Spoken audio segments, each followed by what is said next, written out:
जी नमस्कार, आप देख रहे हैं सनमार्ग लाइव और मैं हूं मनोज नारायण सिंह। आज हम लोग बात करेंगे भाकपा माले के महासचिव दीपांकर जी से, और जो चुनावी सरगर्मी बढ़ती जा रही है इस परिदृश्य में इनका क्या मानना है, इनका क्या रणनीति होगा, इसके बारे में जानने की कोशिश करेंगे।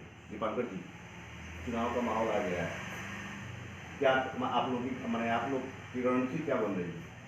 देखिए, चुनाव में इस बार तो पूरे देश के सामने जो एक ही सवाल है, जो सरकार के नाम पर जो देश की तबाही हो रही है और पिछले करीब 5 साल में जिस तरह से आर्थिक मोर्चे से लेकर के सामाजिक मोर्चे तक पूरे देश को बर्बाद करने की कोशिश हुई है, तो इसको रोका जाए। इसलिए इस बार का चुनाव जैसे 77 वाला चुनाव था, तानाशाही को ख़त्म करने वाला चुनाव, इस बार का चुनाव भी तानाशाही को ख़त्म करने वाला, बल्कि मैं तो कहूँगा कि 77 से भी ज़्यादा गंभीर है, क्योंकि 77 में चुनाव से पहले आपातकाल का खात्मा हो चुका था, लेकिन अब तो अघोषित आपातकाल के दौर में चुनाव हो रहे हैं। ये चुनाव में लोग सबक सिखाएंगे। अभी संविधान पर जिस तरह से हमले हो रहे हैं, इस चुनाव में कह लीजिए तो जनता के लिए संविधान मैनिफेस्टो है।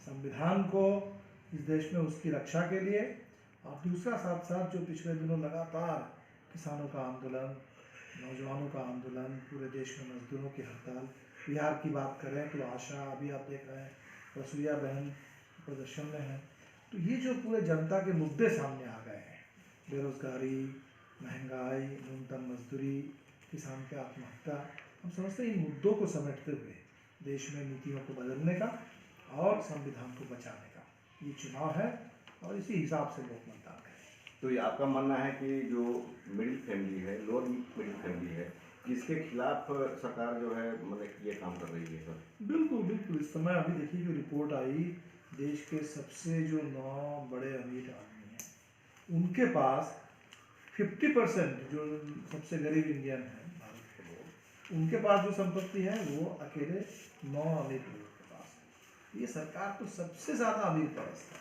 सबसे ज़्यादा कॉरपोरेट परस्त है। आज़ादी के बाद से इतनी ज़्यादा कॉरपोरेट परस्ती, अमीर परस्ती हिंदुस्तान में नहीं है। और हमारे जैसे देश में जहाँ आज भी गरीबों का इतना बड़ा प्रतिशत है, जहाँ पूरी अर्थव्यवस्था आज भी मोटे तौर पर कृषि आधारित है, वहाँ इस तरीके से पूंजीपरस्त सरकार वो देश को बर्बाद कर सकती है, देश को आगे नहीं ले जा सकती। तो एनडीए के खिलाफ में महागठबंधन की तैयारी हो रही है, इसमें आप कहाँ हैं? देखिए, बात तो ये हुई है बिहार में कि पिछले 2015 में जो महागठबंधन बने थे वो भी एनडीए के खिलाफ ही बना था, भाजपा को रोकने के नाम पर, लेकिन वो महागठबंधन बिहार के साथ धोखा साबित हुआ। उसका एक बड़ा कारण है कि नीतीश जी पर निर्भर हुए और नीतीश जी फिर वापस लौट के चले गए, और उसमें वामपंथी नहीं थे। तो इस बार जो महागठबंधन बने वो उसमें वामपंथियों की बड़ी भूमिका हो, जिससे गठबंधन की एक विश्वसनीयता बने, गठबंधन के पास एक वैचारिक दिशा तय हो, और हम कोशिश करें कि बाकी जहाँ तक सीटों की बात है, अभी उस तरह से व्यवस्थित बात नहीं हुई है। हम अपने स्तर पर 6 सीट पर तैयारी कर रहे हैं, बाकी बातचीत होगी।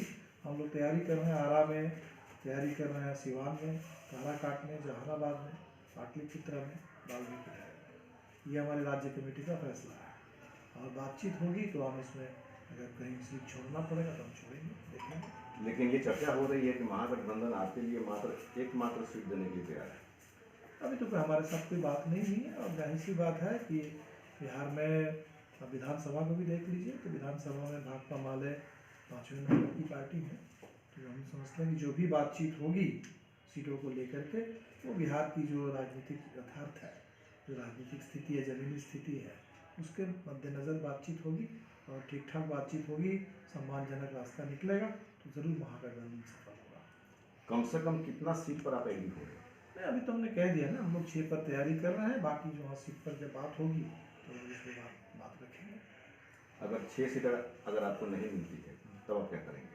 नहीं, हमने तो कहा कि 6 सीट पर हम बात करेंगे, तो ऐसा हमने नहीं कहा कि 6 ही हमको मिलना चाहिए, लेकिन अगर उसमें 2-4 सीट कहीं छोड़ना पड़ेगा तो हम लोग देखेंगे उसको। लेकिन निश्चित तौर पर भाकपा माले बिहार में अभी विधानसभा के हिसाब से जब देखेंगे तो वो नंबर 5 पर भाकपा माले है। और विधानसभा और वोट की बात छोड़ दीजिए, पूरे बिहार में जिस वजह से महागठबंधन बिहार में फ्लॉप साबित हुआ, विश्वसनीयता की कमी, तो भाकपा माले या वामपंथ के जो तमाम लोग हैं, यही है जो बिहार में जिससे सबसे ज़्यादा विश्वसनीयता मिलेगी गठबंधन को, सबसे ज़्यादा गरीबों की ऊर्जा, गरीबों की ताकत, आंदोलन की पूरी ताकत वो वामपंथियों के पास है। तो महागठबंधन सिर्फ कागज पर बना देने से नहीं होगा, सिर्फ आंकड़ों के खेल से गठबंधन नहीं बनेगा। अगर उसको ज़मीन पर उतारना है, जहाँ जनता का पूरा समर्थन हो, गति हो, किसान, गरीब, खेत मजदूर, नौजवान, ये तमाम स्कीम वर्कर्स, उनकी पूरी ताकत इस गठबंधन के पीछे हो, तो मैं समझता हूँ कि वामपंथियों की एक बड़ी भूमिका इस गठबंधन में ज़रूर होनी चाहिए।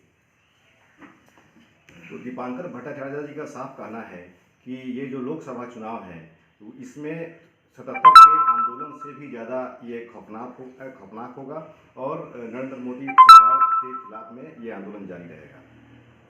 सहयोगी अमन के साथ मनोज नारायण सिंह, पटना।